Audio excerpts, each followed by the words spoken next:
Women often complain about there not being any good men around to marry. Where are all the good men at? Seriously, where are you? I know you're out there, but you guys are like fucking unicorns and like so hard to find. So I'm convinced that hot men only exist on the internet. Because I can't remember the last time I saw a hot man in real life. The demand for a good man increases as they're aging, but they've already discarded them. Where are all the good men? We hear this time and time again on social media. To all the women who think there are no good men out there, the only reason why you're not seeing them is because you look at them like that. Okay guys, come with me to find a boyfriend. Today's location, Home Depot. The cycle keeps repeating itself. Fun in their prime, then marriage when close to the wall. Kindly subscribe to the channel as it further supports us in our work. Thank you. One of the most frustrating things about trying to date in Chicago is you go on the apps, you swipe, you say no, because no.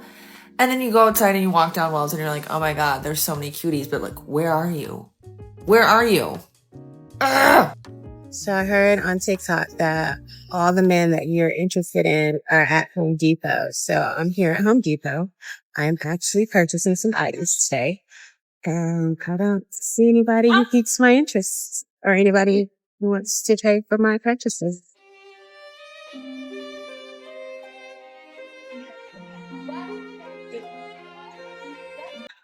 I'm at Home Depot and I still don't see anybody. Where are all the good men? We hear this time and time again on social media. Women wondering where the good men are, why they can't find a good man. And in the next breath, they're choosing what the original commenter said, which was, I chose the bear. And then this is the response to it. No, I choose men so I can traumatize them. Excuse me, what? If a man said he was going out to date women for the purpose of traumatizing them, that man would be called an abuser. Because that man would be an abuser. A woman that wants to traumatize men is abusive. It's not funny. It's not cute. It's not silly. It's abuse. And women say, where are all the good men? They're hiding from women that weaponize the family courts.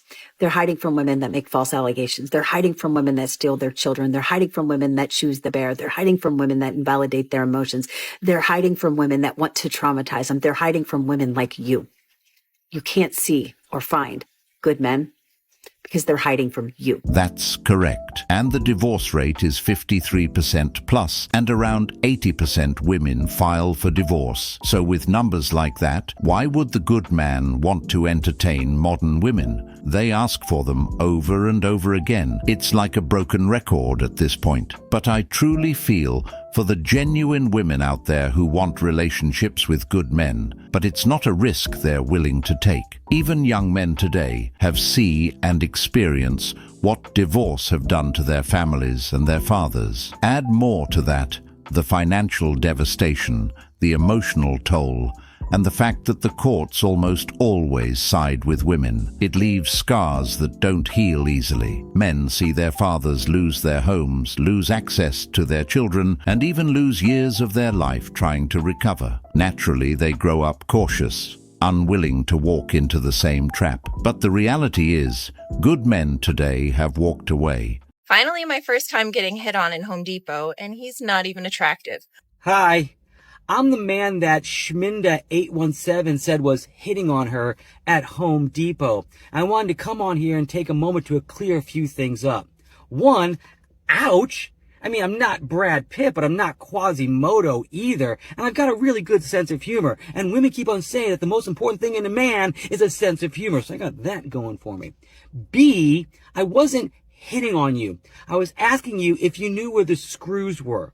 And I can see with the benefit of hindsight how that might have come off as hitting on you. But I was legitimately just looking for a screw. All right, hope that clears things up. Have a great day. Men are hypocritical.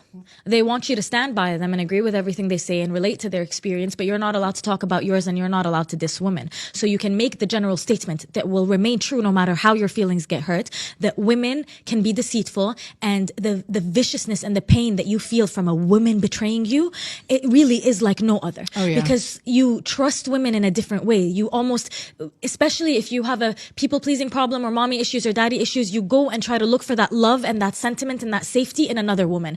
And it's very interesting how she will use the exact thing you told her hurt you, and she will go and use it against you to climb the social ladder, to be better, to do better. But if you say it like that and you say women have the ability to be so vicious, they deserve jail time, they'll be like, did he pick you yet? But if you say it in a sweet and soft way and go like, every girl relates to the feeling of being betrayed by her best friend and her maybe stealing her husband or using a secret against her, girls will be like, oh my God, yeah, but you have to say it softly and you have to package it in a really cute, vulnerable, generic way. No, women are vicious, and no one, عدو المرأة, the enemy of a woman is a woman. No one will want to see you fall the way a woman wants to see you fall. It's not the men that want to ruin you, it's the women. It seems like some women are actually learning how vindictive some women can be. I do agree with that though. Whenever you try and tell a woman the truth, you have to say it in a way that makes her feel good without hurting her feelings at the same time. It's called selective honesty. Basically, hey, you can tell me the truth, but say it in a way that won't make my emotions erupt in the moment. And that right there shows the difference. Men are expected to handle the raw truth,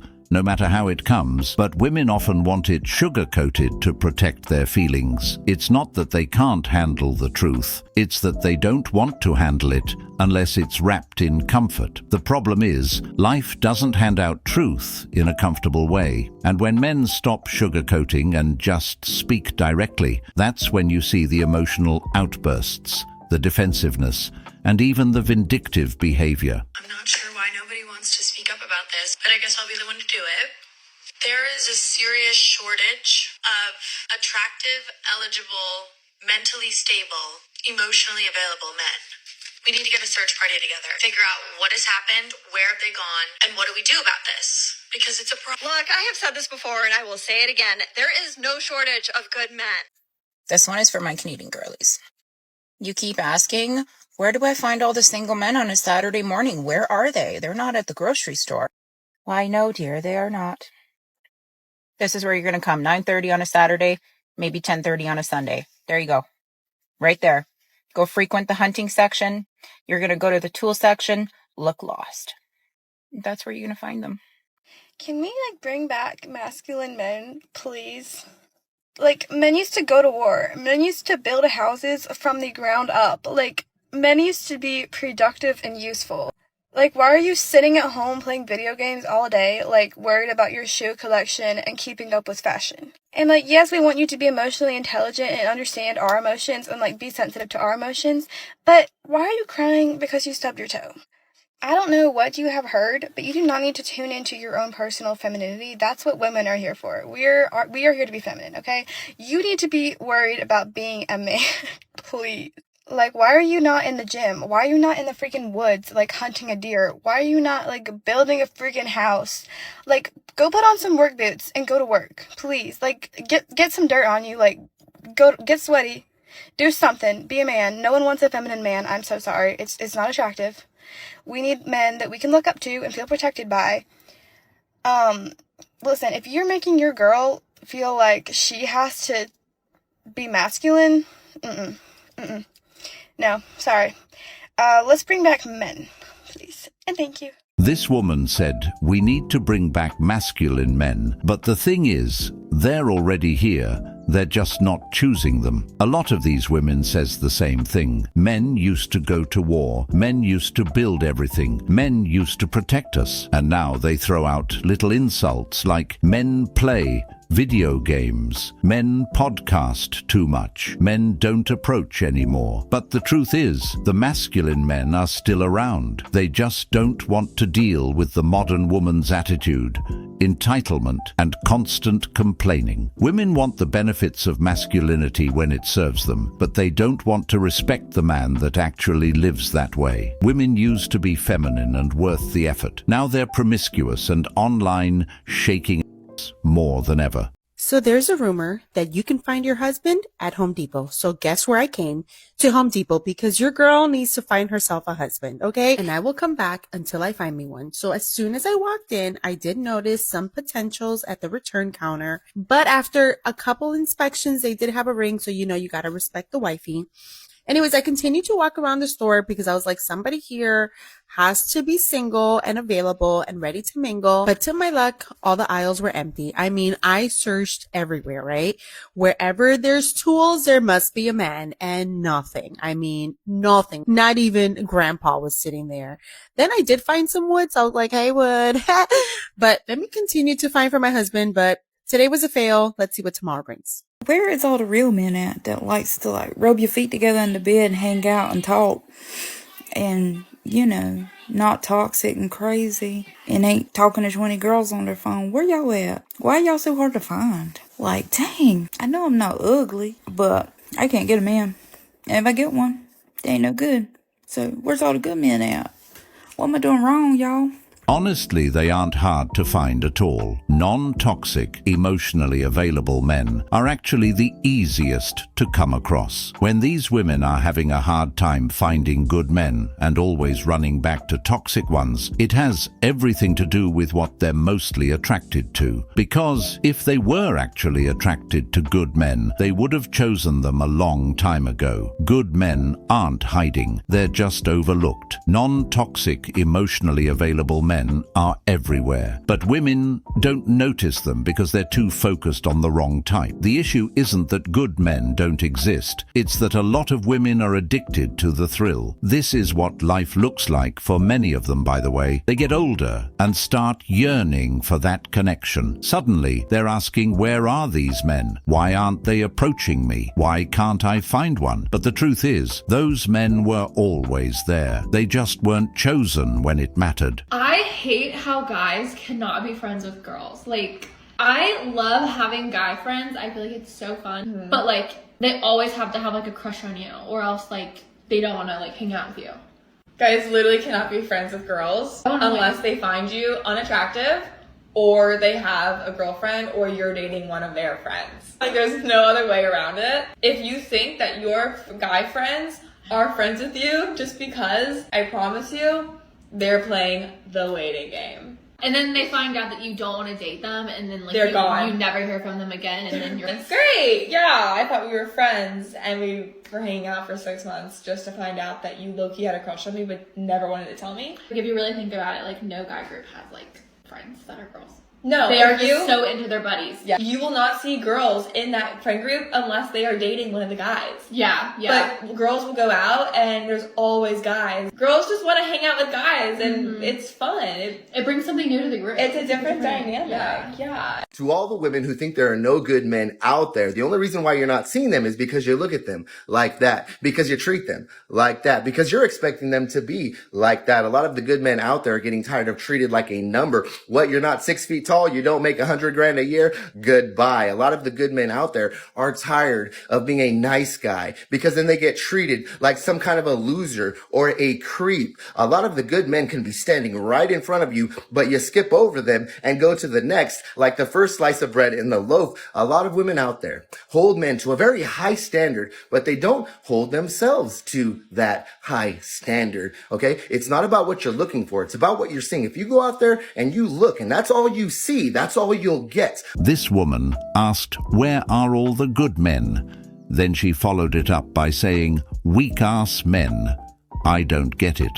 Was the point of that comment to ask for the good men, then insult them in the same sentence? If so, she's shown exactly why good men are staying away from dating. It's backwards logic. You can't say you want respect, love, and protection, then turn around and disrespect the very men you claim to be searching for. Good men hear that and think, why bother? They know no matter what they do, it won't be appreciated. It'll only be criticized. This is why so many men have checked out and decided their peace is more valuable than chasing validation from women who don't even know what they want. Even then, women who keep asking, where are all the good men, already know they have good men sitting right there in the friend zone. So are they really looking for good men? Or are they just looking for the bad men they actually want to act good for once? What I've noticed is a lot of you guys are like, oh, there's no good women out there. We can't find anyone. Everyone sucks. So we're just isolating ourselves. Have you even tried though? If you're going to isolate yourself, how are you going to meet someone? And I notice a lot of you are like, well, I'm here, I'm not leaving. And that's the one thing I struggle with on dating apps is I'll match someone that lives 20 minutes, 30 minutes away, and their attitude is like, oh, you're too far away. Really? Is that what we're judging love for now? You could be the perfect person, but you're 20 minutes drive away. I'm not going to drive. And I feel like it's such a Sydney thing. I remember when I lived in Brisbane, like I would drive to the Gold Coast to meet people. They would come to Brisbane. Like it didn't seem like a big deal, you know, people driving an hour. But in Sydney, people don't want to drive more than like 10 minutes, which is really sad because you know what? You're missing out on a lot of good people. So stay in your Bondi bubbles or your Penrith bubbles or whatever, but there's a lot of people out there that you could be missing out on. Meanwhile, I'm going to keep traveling around Sydney and meet new people. It is so offensive to think that a man would think that you would like him for free. It is so offensive for a man to think that you would give him your time, your body, marriage, have his children, carry on his legacy, have an extension of him for free. It is just as easy to fall in love with a broke man as it is a generous man or a rich man. So choose wisely. I know you would like to think that you don't choose who you fall in love with, but that is very far from the truth. Anyone that you give substantial amount of time to and energy to is someone that you could fall in love with. So when you let your thoughts run wild, even if you're not with them physically, if you're allowing someone to consume your thoughts and you're not being intentional, you could fall in love with that person. I personally do not believe in struggle love. I will not be with a man that's going to make me struggle with him because I do not believe a man that truly loves you would want you to struggle. Okay? And just know that love is a feeling. Even if you're super in love with somebody today, down the line, there's going to be a point in time you're going to fall out of love. And you're going to have to learn how to fall in love with them again, right? That's how relationships work. It takes a lot of effort from both partners to keep the relationship going. So wouldn't you rather just start off with somebody that has clear direction and a man with a plan than to choose somebody that doesn't even know how to take care of themselves? Stop loving these men for free. Please. Any woman charging men for time, body, or attention is a prostitute. There's no way around it. She also mentioned that having his children is an extension of him, not realizing that the child is hers as well. And that's what building a family is actually about. Sharing life, responsibilities, and struggles together. The thing is, if you're not willing to struggle with a man, you're not entitled to his wealth, his time, or his loyalty. With these types of women, you can buy them. They're selfish, transactional, and will do anything for money or comfort. What's funny is, this is also a woman who talks constantly about decentering men, yet she can't stop talking about men, how they should provide, how they should act, how they should bend to her standards. It's contradictory, it's hypocritical, and it's exactly why good men keep their distance. Men who are aware see right through it. The words don't match the actions, and actions always speak louder than rhetoric. And what's even worse, the women in her comments are eating it up, drowning in validation and applause, cheering for every line like it's gospel.